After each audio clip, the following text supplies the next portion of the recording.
हम अपना आरंभ करते हैं। निरुक्त के विषय में थोड़ा सा जानकारी प्राप्त करेंगे। पाणिनि शिक्षा में एक श्लोक प्राप्त होता है, छंदः पादौ तु वेदस्य हस्तौ कल्पोथ पठ्यते ज्योतिषामयनं चक्षुः। हाँ, रख दे वहीं पर। निरुक्तं श्रोत्रमुच्यते शिक्षा घ्राणं तु वेदस्य मुखम व्याकरणम स्मृतम। इस प्रकार से जो 6 वेदांग हैं उन्हें वेद पुरुष के, रत्ना जी स्वागत है आपका, कैसी हैं आप? तो वेद पुरुष का विभिन्न अंग बताए गए हैं। छंद को वेद पुरुष के पैर, कल्प को हाथ, 6 वेदांग हैं और ये वेद पुरुष के अंग बताए गए हैं। ज्योतिष को नेत्र, ज्योतिषामयनम, निरुक्त श्रोत्रम उच्यते, और शिक्षा घ्राणम, व्याकरण मुखम व्याकरणम स्मृतम। तो इस प्रकार से ये 6 अंग बताए गए हैं। 6 वेदांगों को वेद पुरुष का अंग बताया गया है। तो श्रोत्र रूप में जिसे किया गया है उस वेदांग का हमने अध्ययन करना है। सबसे पहले पाठ्यक्रम में देख लेते हैं कि क्या क्या लगा हुआ है नेट के सिलेबस में, क्योंकि आप सभी लोग नेट के विद्यार्थी हैं, हायर में भी यह लगा हुआ है। तो निरुक्त अध्याय 1 और 2, इसमें नाम, आख्यात, उपसर्ग, निपात इत्यादि, ये निपातों की कोटियां, निपात कितने प्रकार के होते हैं, पद, पूर्णार्थ और उपमार्थ, कई प्रकार के 3 कोटियां हैं निपातों की। तो कर्मोपसंग्रहार्थ 3, पद पूर्णार्थ, कर्मोपसंग्रहार्थ और उपमार्थ, तो 3 प्रकार के निपात हैं। उनके कौन सा निपात किस कोटि का है तो वो सब देखेंगे हम। उसके बाद निरुक्त अध्ययन के क्या क्या प्रयोजन हैं और निर्वचन के सिद्धांत और शब्दों की व्युत्पत्ति, ये कुछ शब्द दिए गए हैं, इन सब की व्युत्पत्ति देखनी है। आजकल संख्या तक पूछ ली जा रही है, तो हम लोग इसका थोड़ा सा अच्छे से अध्ययन करने का प्रयास करेंगे। आचार्य वीर, हृद, गो, समुद्र, आदित्य, उषस, मेघ, वाग, उदक, नदी, अश्व, अग्नि, जात, वेदस, वैश्वानर और निघंटु शब्द की व्युत्पत्ति। तो इतनी व्युत्पत्तियां। उसके बाद निरुक्त 7वां अध्याय दैवत कांड, और फिर वैदिक स्वर, उद्दात, अनुदात, स्वरित। परीक्षा फल में हमारा कुछ भी नहीं हुआ हिमाचल में, हम बहुत पीछे रहे उसमें। वो सिलेबस एक तो उसका फिक्स नहीं था ना, वहां के हिसाब से ही पूछा होगा, तो हम ऐसे घूमने गए थे।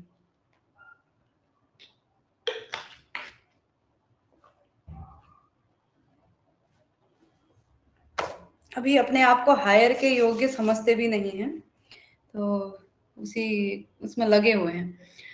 निरुक्त अध्याय 7 दैवत कांड, वैदिक स्वर, उद्दात, अनुदात, स्वरित, और उसके बाद वैदिक व्याख्या पद्धति, प्राचीन व अर्वाचीन।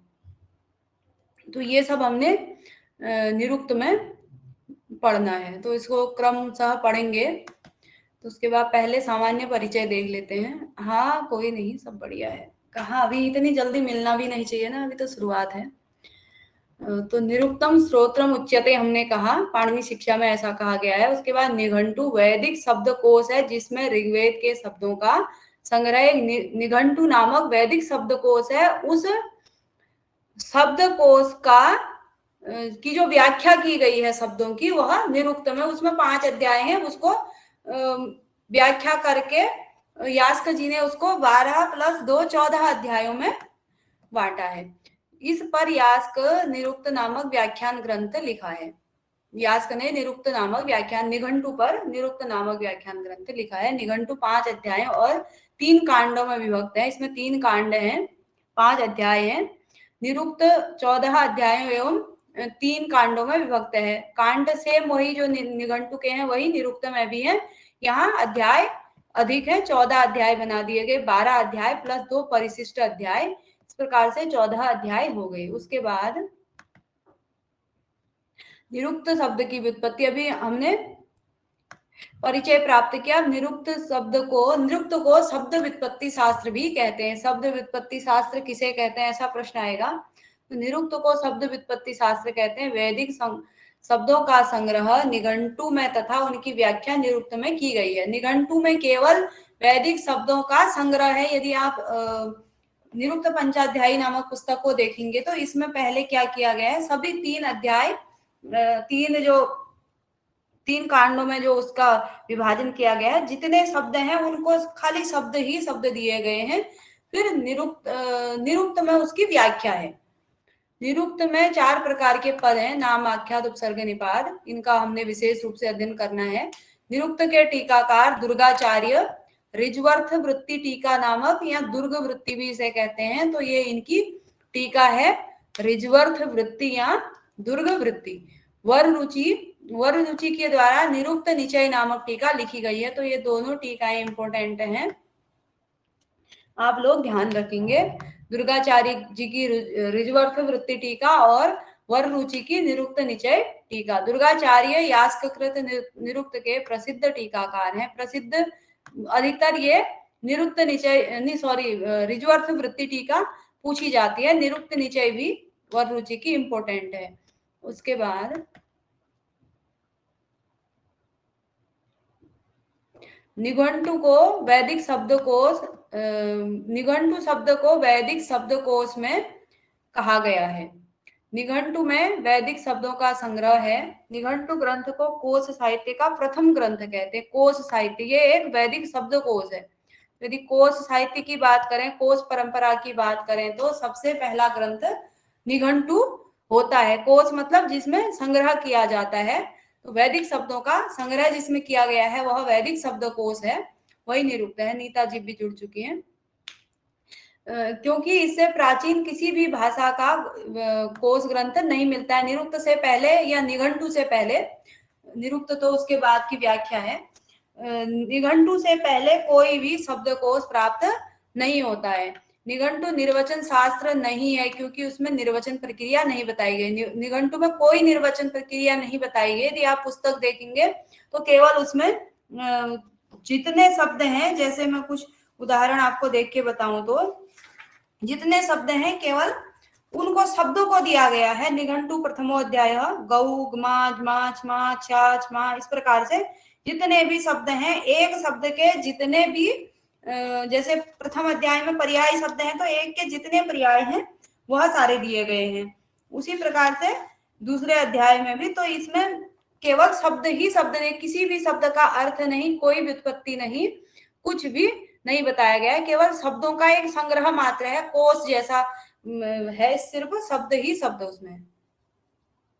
हाँ, क्लास बिल्कुल अभी स्टार्ट हुई है। निरुक्त प्रारंभ करने जा रहे हैं, तो निरुक्त का कुछ सामान्य परिचय देख रहे हैं। उसके बाद कल से फिर जो पढ़ने, नाम, आख्यात, उपसर्ग, निपात, और उसके बाद आगे जो शब्द दिए गए हैं वो निर्वचन के सिद्धांत, ये सारी चीजें फिर देखेंगे। उसके बाद यास्ककृत निरुक्त ही निर्वचन शास्त्र है। यह शब्द निर्वचन शास्त्र जो है यह निरुक्त ही है। निरुक्त इसका उद्भव प्रथमतः वेदार्थ ज्ञान के लिए हुआ है, परंतु वह केवल वेदार्थ ज्ञान में ही नहीं अपितु समस्त संस्कृत वाङ्मय में, अर्थ ज्ञान में उपयोगी है। क्योंकि जो वैदिक शब्द हैं वह लौकिक संस्कृत में भी हैं। तो प्रियांशी बहन भी जुड़ चुकी है, स्वागत है। तो जो वैदिक शब्द हैं वह लौकिक संस्कृत में भी है, इसलिए यह केवल वैदिक शब्दों के ज्ञान के लिए ही नहीं अपितु लौकिक संस्कृत में भी, संस्कृत वाङ्मय में भी यह उपयोगी है। निरुक्त एक प्रकार का निघंटु का क्या है, भाष्य के रूप में। ये कुछ पॉइंट वाइज सामान्य चीजें हैं। निघंटु के शब्दों का निर्वचन निरुक्त में किया गया है। वैदिक शब्दानाम निर्वचनम वही निरुक्त में है। तो ये कुछ बिंदु आ रहे हैं। उसके बाद महाभारत के मोक्ष धर्म पर्व में मोक्ष धर्म पर्व के 142वें अध्याय के आधार पर निघंटु के रचनाकार प्रजापति कश्यप सिद्ध होते हैं। क्योंकि इसके रचनाकार के विषय में बहुत पुराने समय का है, वैदिक शब्दकोश है, तो इतना जानकारी नहीं मिलती है। फिर भी महाभारत के मोक्ष धर्म पर्व में 142वें अध्याय में कुछ श्लोक दिए गए हैं, उसके अनुसार यहाँ पर लिखा है कश्यपो माम प्रजापति। तो इस आधार पर निरुक्त निघंटुक पदाख्याने विवृत्तिमा वृषभोत्तमम् कपिव्राह श्रेष्ठश्च धर्मश्च वृषः उच्यते तस्मात् वृषः कपिं प्राह कश्यपो माम प्रजापति। तो इस आधार पर कहा जा सकता है कि निघंटु की रचना प्रजापति कश्यप ने की है महाभारत के मोक्ष धर्म पर्व के अनुसार। अब निघंटु और निरुक्त में क्या क्या विशेषताएं हैं, क्या क्या इनमें अंतर है, ये देख लेते हैं। निघंटु में 5 अध्याय है, 3 कांड है, और निरुक्त में 14 अध्याय है और 3 कांड है। कांड वही सेम क्या कहते हैं, नैघंटु कांड, नैगम कांड और दैवत कांड, वही सेम कांड निरुक्त में भी है, केवल अध्यायों का अंतर है। निरुक्त में 14 अध्याय हैं, 12 + 2, 2 परिशिष्ट हैं और 12 अध्याय हैं। लेकिन निरुक्त निघंटु जो है उसमें कम है अध्याय, क्योंकि केवल शब्द ही शब्द दिए गए हैं, तो इसमें व्युत्पत्तियां भी हैं, तो फिर इसका विषय जो है विस्तृत हो गया, तो इसमें अध्यायों की संख्या अधिक हो गई। इसमें 1 से 3 अध्याय नैघंटुक कांड, और इधर भी 1 से 3 अध्याय नैघंटुक कांड ही है, और 4 से 6 अध्याय नैगम कांड और 7 से 12 दैवत कांड। 1 से 3 नैघंटुक, उसके बाद 4 से 6 नैगम, उसके बाद दैवत कांड, अंतिम 2 परिशिष्ट भाग हैं। 4 अध्याय, उसके बाद यहाँ पर चौथा अध्याय केवल नैगम कांड है। यहाँ 4 से 6 अध्याय यानी कि 3 अध्याय क्या हो जाएंगे, नैगम कांड हो जाएंगे निरुक्त में। लेकिन निघंटु में केवल चौथा अध्याय नैगम कांड या एक पदिक कांड इसे कहते हैं, 5वां अध्याय दैवत कांड है। पहले 3 नैघंटुक कांड, चौथा नैगम कांड और 5वां दैवत कांड। तो उसी प्रकार से निरुक्त में क्या है, 7 से 12 5 अध्याय दैवत कांड है, 4 से 6 अध्याय नैगम कांड है, 1 से 3 अध्याय नैघंटुक कांड है। उसके बाद आगे चलेंगे। यास्क से पूर्व भी कुछ निरुक्त कार हुए हैं, यानी कि निरुक्त वही निघंटु की व्याख्या करने वाले कुछ अन्य भी हुए हैं। इनके मत भी प्राप्त होते हैं, जैसे गार्ग्य का मत और औपमन्यो आचार्य का मत, वार्ष्याणी का वो जायते अस्ति विपरिणमते वाले जो क्या है वो, और उसके बाद ये सबके मत इसीलिए प्राप्त होते हैं क्योंकि ये निरुक्त यास्क से पहले के निरुक्तकार हुए हैं।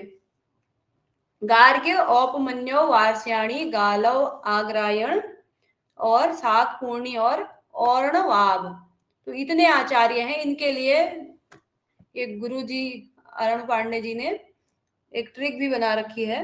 गार्ग्य और औपमनु ने वर्षा के कारण गीली मिट्टी के अग्रभाग पर साग और्ण लगाए। तो एक शॉर्टकट में पहले गार्ग्य, दूसरे नंबर पर औपमन्य, उसके बाद वार्ष्याणी को वर्षा शब्द से, उसके बाद गालव को गीली मिट्टी, इस प्रकार से अग्र आग्रायण, साग पूर्णी और औरण नाभ। तो ये यास्क से पूर्ववर्ती निरुक्तकार हुए हैं, तो इनके मत प्राप्त होते हैं।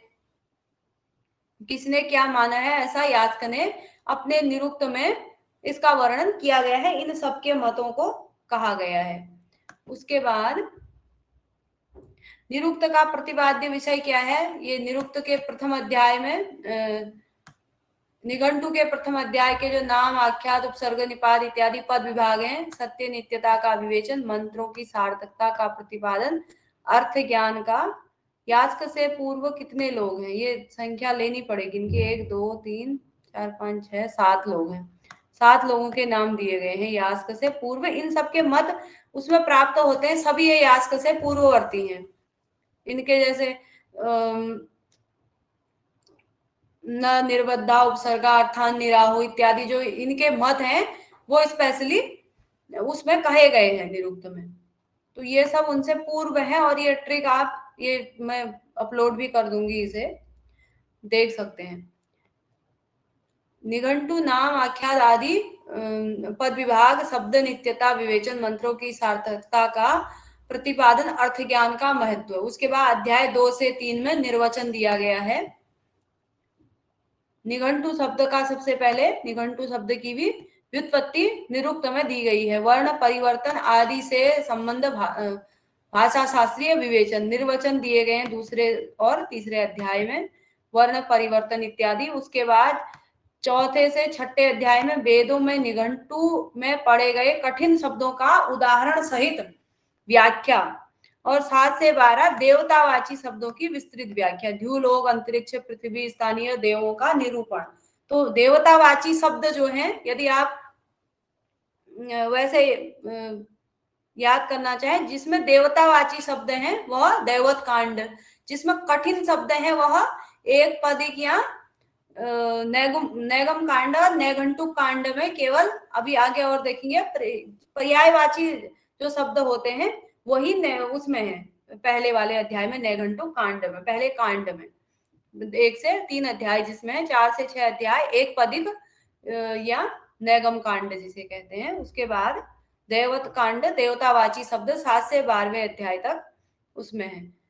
13-14 परिशिष्ट में निर्वचन की प्रक्रिया, सृष्टि उत्पत्ति आदि अनेक विषयों का विवेचन, निरुक्त का 13वां-14 परिशिष्ट के रूप में है। उसके बाद वही बात है, निरुक्त जो है निघंटु ग्रंथ की व्याख्या है। 5 अध्यायों और 3 कांडों में निघंटु विभक्त है। नैघंटु कांड, एक पदिक कांड और दैवत कांड जो हम चर्चा कर चुके हैं। निघंटु के शब्दों को 3 भागों में विभक्त किया गया है, जैसा मैं अभी कह रही थी। पर्याय शब्द 1 से 3 अध्याय में क्या है, पर्याय शब्द है निघंटु में। जो पर्यायवाची शब्द होते हैं, एक ही शब्द के कई पर्यायवाची शब्द होते हैं, वह 1 से 3 अध्याय में। चौथे में अनेकार्थ शब्द हैं, जिनके एक ही शब्द के कई अर्थ होते हैं। और उसके बाद 5वें अध्याय में दैवत शब्द हैं, जो देवतावाची शब्द हैं। और उधर यास्क ने क्या किया है, 1 से 3 में यही पर्याय वाले रहेंगे, और फिर ये जो चौथे अध्याय में, निघंटु के चौथे अध्याय में दिया गया है दूसरे कांड में, उसे 4 से 6 अध्याय में बांटा है। उसके बाद 7 से 12 में दैवत कांड। उसके बाद पर्याय शब्द, जो पहला कांड है उसमें पर्याय शब्द हैं। एक अर्थक अनेक शब्द और एक अर्थक अनेक धातु, अर्थात एक अर्थ के अनेक शब्द और एक अर्थ की अनेक धातुएं, जिसके कारण इसका नाम नैघंटुक कांड हुआ है। इसमें पर्याय, नैघंटुक कांड में क्या है, पर्यायवाची शब्द, जिसके एक ही शब्द के लिए अनेक अर्थ होते हैं, और एक ही अर्थ की धातु के लिए कई अनेक प्रकार की, एक ही अर्थ के लिए कई धातुएं होती है। जैसे किसी भी अर्थ में यदि आप देखें तो एक ही अर्थ में अनेक प्रकार की धातुएं होती हैं। उसके बाद लौकिक में भी वह सारी प्रचलित हैं। उसके बाद 1 से 3 अध्याय नैघंटुक कांड कहलाता है। निरुक्त में भी 1 से 3 अध्याय वही है। जैसे ये पर्यायवाची क्या होंगे, जैसे गाय के लिए अनेक शब्दों का प्रयोग किया गया हो, उसके पर्यायवाची जो भी हैं, जल के लिए जो किया गया हो, तो उसमें जो पर्यायवाची शब्द हैं 1 से 3 अध्याय में वही रखे गए हैं।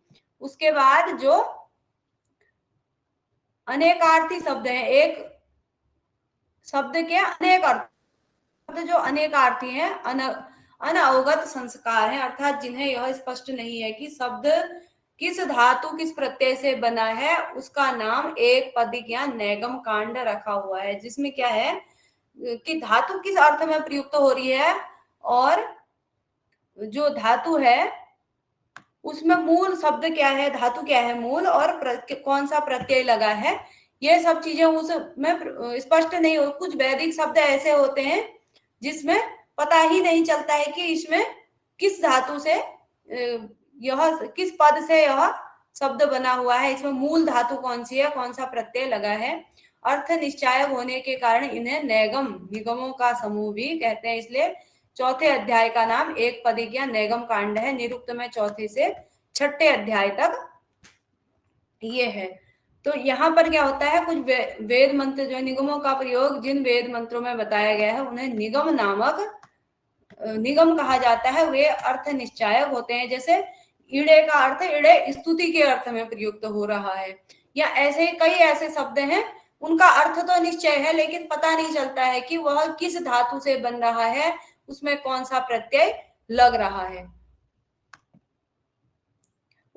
इसको उदाहरण से देखेंगे, जैसे दावने अकूप पारस्य विद्याम तस्य ते वयम अकूप पारवश्य पारस्य दानवे। तो अब यहाँ पर, और उसके बाद अगला एक है इंद्र व्यम ते कुत्सित, इस प्रकार के मंत्र हैं। अब व्यम हम के अर्थ में है, लेकिन यहाँ पर कौन सा मूल धातु है यह पता नहीं चल रहा है। तो उसी प्रकार से दानवे, यहाँ पर दानवे कहा गया है, तो दान को दानवे का अर्थ दान दिया गया है, लेकिन यहाँ पर किस अर्थ में यह किस धातु से बना हुआ है ऐसा प्रयुक्त नहीं, कौन सा प्रत्यय इसमें लग रहा है ये समझ में नहीं आ रहा है। अकूप पारस्य का अर्थ अकुत्सित पूर्ण है। अब इसमें एक निश्चित अर्थ है इसका यह अर्थ है ऐसा बता दिया गया है, लेकिन यहाँ पर इनकी व्युत्पत्तियां जाननी कठिन हो जाती है, तो वही नैगम कांड में रखे गए हैं। एक पदिक कांड भी कहते हैं। दैवत शब्द वे शब्द जो वेद में प्रधान रूप से स्तुत देवताओं के नाम है, ऐसे शब्दों को दैवत शब्द कहते हैं। देवता नाम समूहो दैवतम। निघंटु के 5वें अध्याय में देवताओं के नामों का संग्रह है, इसलिए इसे दैवत कांड कहते हैं। निरुक्त के 7वें और 12वें अध्याय में, ये 7वें से लेकर के 12वें अध्याय में निरुक्त है, वो है क्या कहते हैं दैवत शब्दों का विवरण है, तो उसे दैवत कांड के अंतर्गत ये 7 से 12 अध्याय हो गए।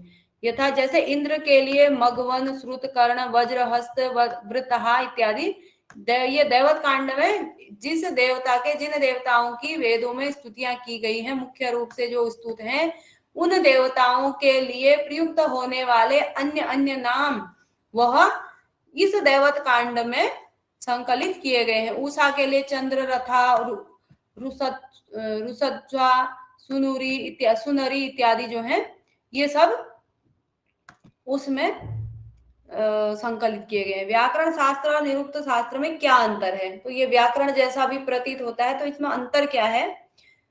इस शंका के निवारणार्थ कहा गया यदिदं विद्यास्थानम व्याकरण से कार्चनम स्वार्थ साधकम च। यास्क ने ये कहा है कि जो ये निरुक्त है यह क्या करता है, व्याकरण की कमी को पूरा करता है और स्वार्थ क्या अपने अर्थ का भी साधक है, यानी कि इसका एक स्वतंत्र प्रयोजन है। इसका प्रयोजन आगे हमने पढ़ना है निरुक्त का, तो इसका स्वतंत्र प्रयोजन भी है और व्याकरण की कमी को यह पूरा करता है, क्योंकि इसमें शब्दों की व्युत्पत्तियां इत्यादि दी गई हैं, तो व्याकरण भी वही चीजें बताता है, व्याकरण की कमी को पूरा करता है। अर्थवादे निरपेक्षतया पदजातम यत्रोक्तम तद निरुक्तम। सायण ने कहा अर्थबोधे निरपेक्षतया पदजातम यत्र उक्तम तद निरुक्तम। सायण के अनुसार निरुक्त क्या है? अर्थ का ज्ञान कराने के कारण यह वेदांगों में प्रधान रूप से प्रधान है, क्योंकि कल्प मंत्रों का विनियोग बताता है, किंतु निरुक्त शब्द और अर्थ के निर्वचन का ज्ञान कराता है। इस प्रकार वेद का अर्थ स्पष्ट करने में निरुक्त आवश्यक है। यह व्याकरण शास्त्र का पूरक ग्रंथ है। उसके बाद प्रथम अध्याय देखेंगे कुछ चीजें। उसके बाद अब यह इस निरुक्त में क्या है, तो यही बात के लिए समाम्नायः समाम्नात् सव्याख्यातव्यः, ये निरुक्त क्यों इसकी रचना की गई है और इस निरुक्त में क्या है,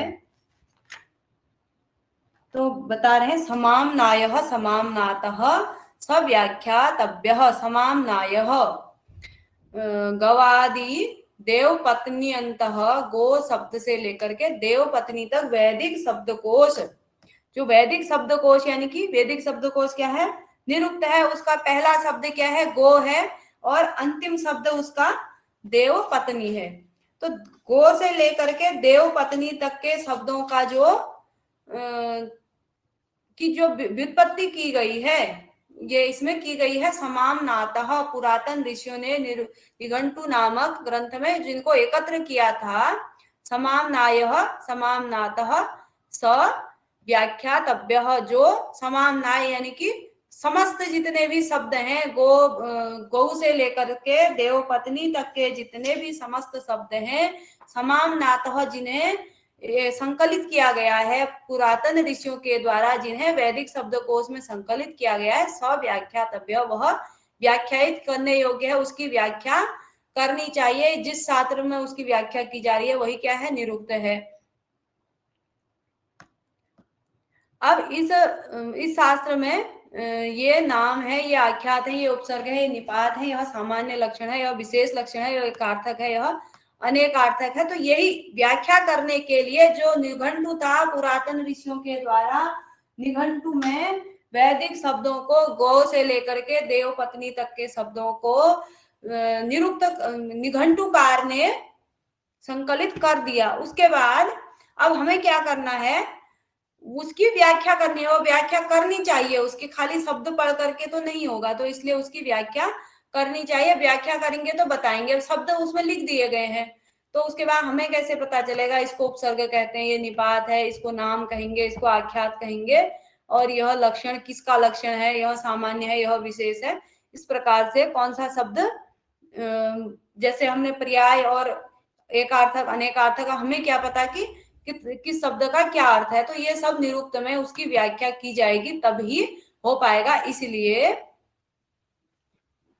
ये निरुक्त की रचना की गई है। उसके बाद आगे तम इमम समाम्नायम निघंटवः इति आचक्ष्यते। तम उस, इमम इस, समाम्नायम इस वैदिक, तम उस निघंटु, इमम इस समाम्नायम वैदिक शब्दकोश को निघंटवः इति आचक्ष्यते, इसको निघंटवः इति आचक्ष्यते, इसको निघंटु कहते हैं, जिसमें उस वैदिक शब्दकोश को निघंटु कहते हैं जिसमें ये सारे शब्द जो है वह संकलित हैं, तो इसको निघंटु कहते हैं। उसके बाद निघंटु क्यों कहते हैं, तो निघंटु समाख्याधिकरणम, निघंटु किस कारण से इसका की आख्या हुई है, तो ये बताया गया है।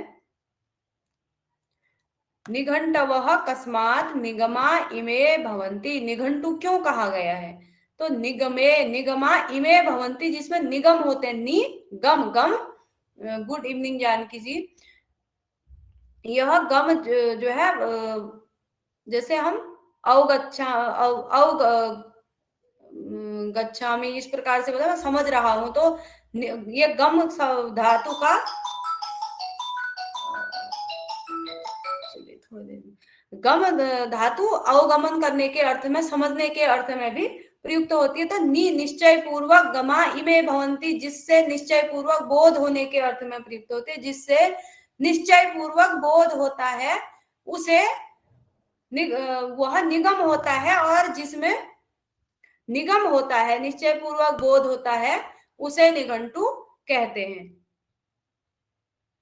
निघंटवः कस्मात्, निघंटु क्यों कहे जाते हैं, क्योंकि इनमें निगमा भवन्ति, निश्चय पूर्वक गमाह मंत्रों के अर्थों का बोध होता है, इसलिए इसका नाम निघंटु पड़ा है। उसके बाद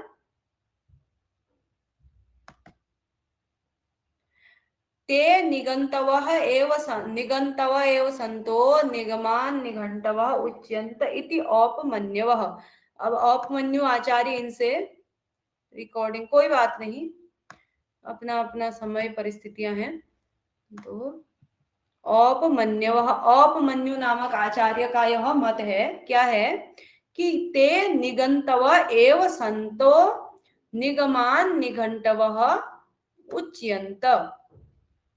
ते वे शब्द निगंतवः, निगमात निश्चय पूर्वक, निगम उसे कहते हैं निश्चय पूर्वक किसका, मंत्र अर्थ का बोध करने को निगम कहते हैं। तो ते वे शब्द निश्चय पूर्वक मंत्र अर्थ का बोध कराने के कारण निगंतवः एव संत, वे संत वे क्या है, निगंतवः ही है, निगंतु मतलब निगंतु शब्द से निघंटु हुआ है, क्योंकि निगमन, जो निगमन कराए वह निगंतु ही होते हैं। निघंटवः उच्यन्ते, और उनको निघंटु कहा जाने लगा। इति औपमन्यवः, यह जो है औपमन्यु नामक, उपमन्यु के पुत्र औपमन्यु नामक आचार्य का यह मत है कि वे उन मूल नाम जो है इसका निघंटु है, क्योंकि इसमें निगम किया जाता है, निश्चय पूर्वक मंत्रों के अर्थों का ज्ञान किया जाता है, इसलिए इसे निघंटु, ये निघंटु ही है। लेकिन बाद में क्या हो गया, निघंटवः उच्यन्ते, बाद में इसको निघंटु कहा जाने लगा, क्योंकि घ को क्या हो गया, गौ को क्या हो गया, घ हो गया, त को ट हो गया, तो इस प्रकार से यह निघंटु कहा जाने लगा। इसका नाम जो है निघंटु प्रचलित हो गया, लेकिन ये वास्तव में निगंतु है, ऐसा ये औपमन्यु नामक आचार्य ने कहा है, क्योंकि यह शब्दों का निगम करवाता है। वेदार्थ जो वेद के शब्द होते हैं, मंत्र होते हैं, उनके अर्थ का निगमन निश्चय पूर्वक बोध कराता है, तो इसलिए यह निगंतु है। निगंतु का शब्दार्थ हुआ निश्चय पूर्वक, गंतु अर्थात बोध कराने वाला, मंत्रार्थ का बोध कराने वाला। उसके बाद आगे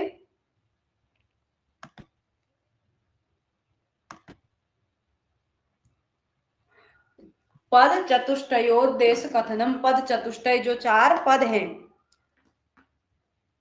शब्द के जो 4 भेद हैं, वही पद चतुष्टयोद्देश्य कथनम। पद चतुष्टय क्या उद्देश्य कथन किया जाएगा।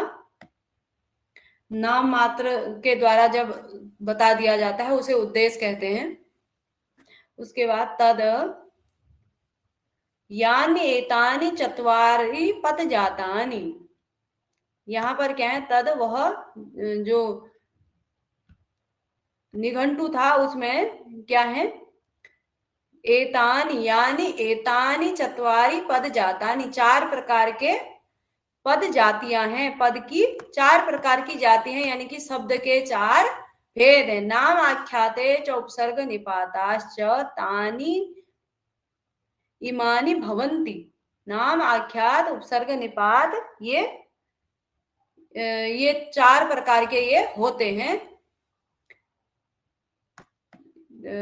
लोक और वेद में 4 प्रकार की शब्द जातियां यानी कि पद जातियां, शब्दों के 4 प्रकार के भेद हैं, नाम आख्यात उपसर्ग और निपात। ये पद चतुष्टय किसके अनुसार है?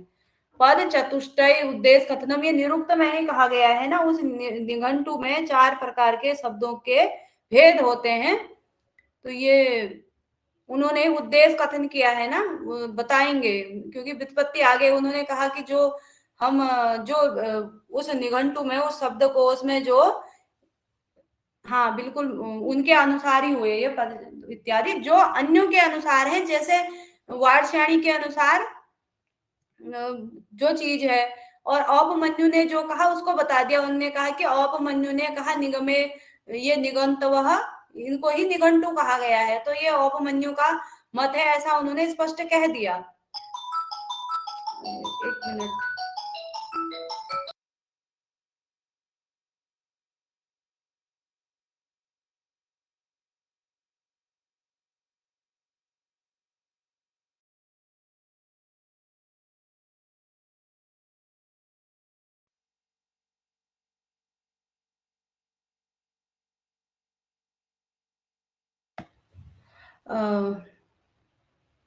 तो एक कॉल आ गया था।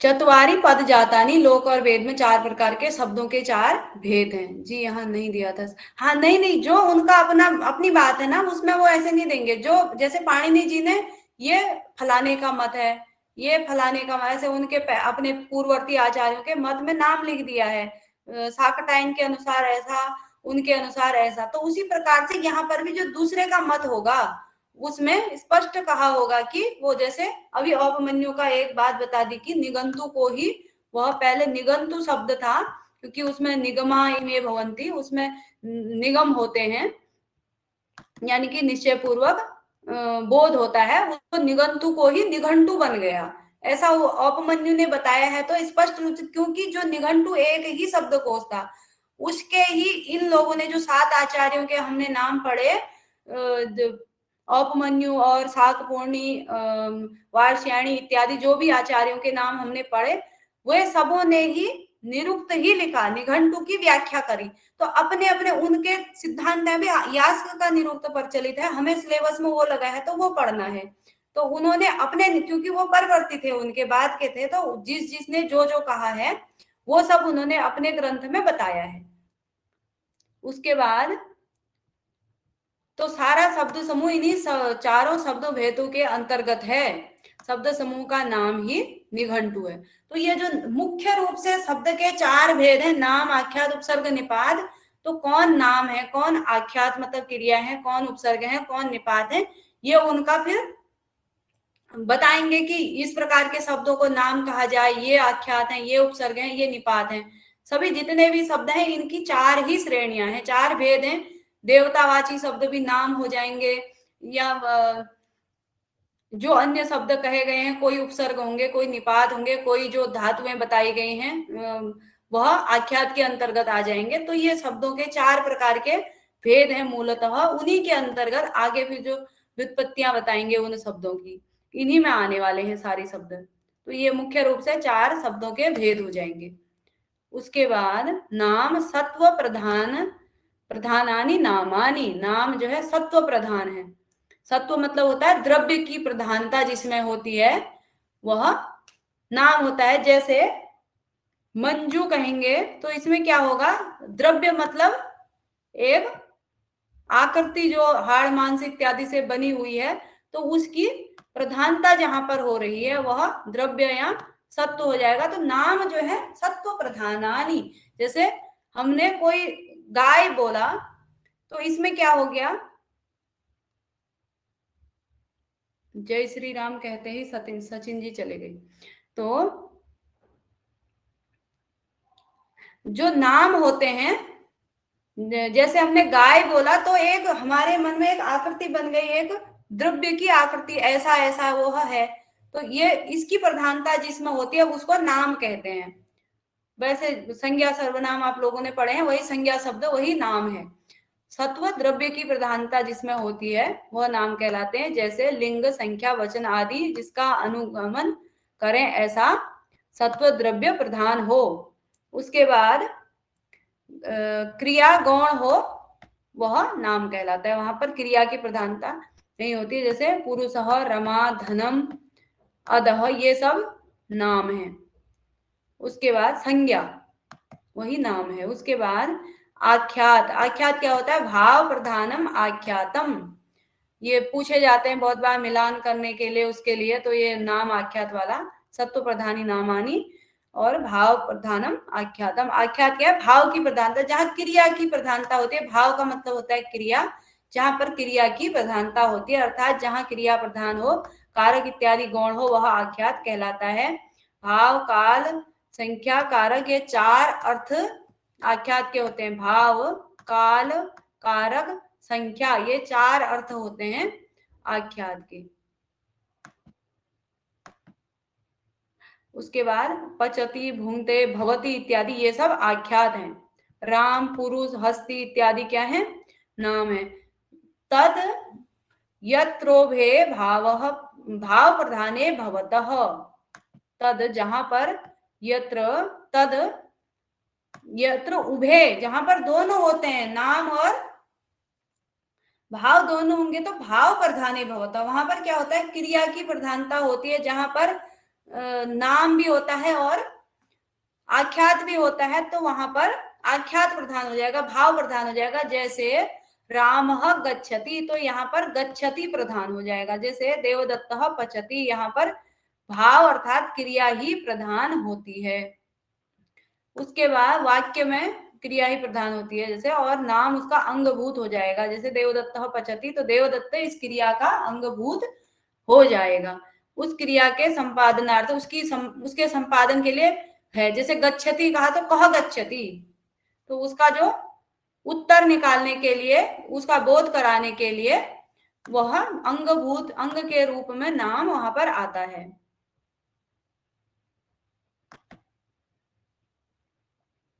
उसके बाद ये शब्द की नित्यता अनित्यता लगभग हम हर प्रत्येक ग्रंथ में पढ़ते हैं, दर्शन में भी आता है, व्याकरण में भी आता है। तो शब्द नित्यत्ववादिना वादिन आक्षेप, शब्द अनित्यत्वादिन आक्षेप, शब्द को जो अनित्य मानते हैं यहाँ से, और अनित्यत्वादिन आक्षेप, जो शब्द को अनित्य मानते हैं उनका क्या आक्षेप है, वो क्या कहते हैं। अब देख लीजिए यहाँ पर, ये उदुम्बरायण आचार्य का मत है। तो यहाँ पर दिया गया है स्पष्ट रूप से, इंद्रिय नित्यम वचनम औदुम्बरायण तत्र चतुष्टम नोपपद्यते। अब यहाँ पर जो अनित्यता सिद्ध कर रहे हैं, औदुम्बरायण ने क्या कहा, इंद्रिय नित्यम वचनम, इंद्रिय नित्यम वचनम, जो इंद्रिय से हमारा जो शब्द निकलता है वह जब इंद्रिय से निकलता है तो वह फिर अनित्य हो जाता है, ऐसा औदुंबरायण का मत है।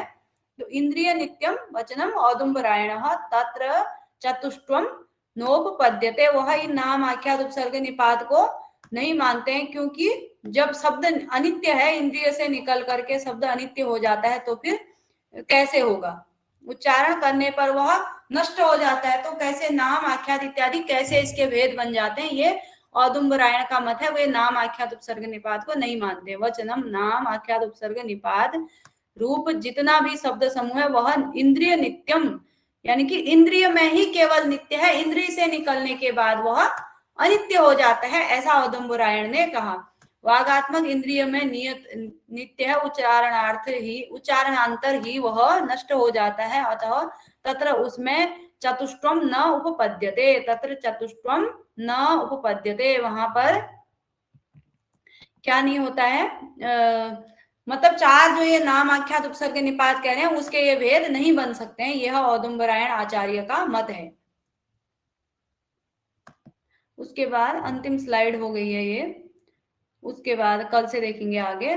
शब्द नित्यत्ववादिन समाधान ग्रंथ, जो शब्द को नित्य मानते हैं उनका क्या समाधान है, वो क्या कहते हैं, व्याप्ति मत्वात् तो शब्दस्य, शब्द की व्याप्ति के कारण शब्द जो है सर्वत्र व्याप्त है, इसलिए शब्द नित्य है। उन्होंने कहा कि शब्द केवल इंद्रिय में, औदुंबरायण आचार्य ने कहा शब्द केवल इंद्रिय में नित्य है, हमारी जिस इंद्रिय से शब्द की उत्पत्ति होती है वहां तो वह नित्य है, उच्चारण करने के बाद वह समाप्त हो जा रहा है।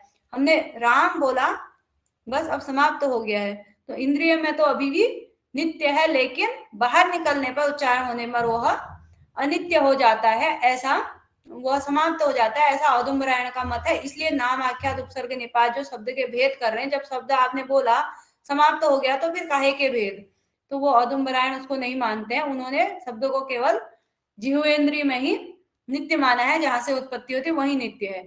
उसके बाद ये जो अन्य आचार्य हैं यानी कि यास्क ही हैं, क्योंकि उन्होंने ऐसा बोला तो उनके मत को बता दिया। अब मैं क्या मानता हूं अपना मत बताएंगे। व्याप्ति मत्वात् तो शब्द से, शब्द व्याप्त है,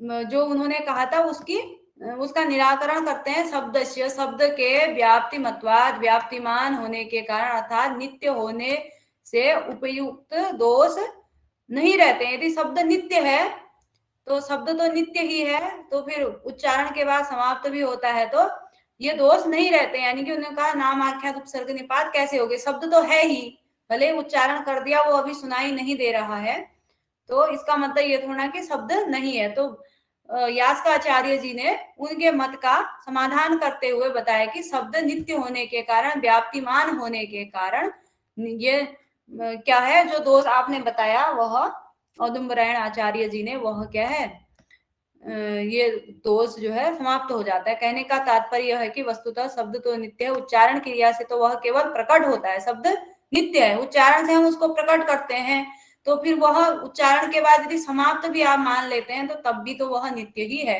उच्चारण क्रिया उत्पन्न होती है और नष्ट होती है, शब्द तो नहीं उत्पन्न होता है नहीं विनष्ट होता है। एतयो शब्द नित्यत्व आदिना आक्षेप, यह दोष निराधार है। जो शब्द को अनित्य मानते हैं उनका दोष, जो उन्होंने दोष निकाला है कि नाम आख्यात उपसर्ग निपात नहीं होंगे, तो ये क्या है, ऐसा कोई दोष है ही नहीं, क्योंकि शब्द नित्य है। तो ऐसा यास्क जी ने कह दिया। यास्क जी शब्द को नित्य मान रहे हैं, औदुंबरायण केवल इंद्रिय में ही नित्य मान रहे हैं, बाहर अनित्य मान रहे हैं उच्चारण के बाद। तो इस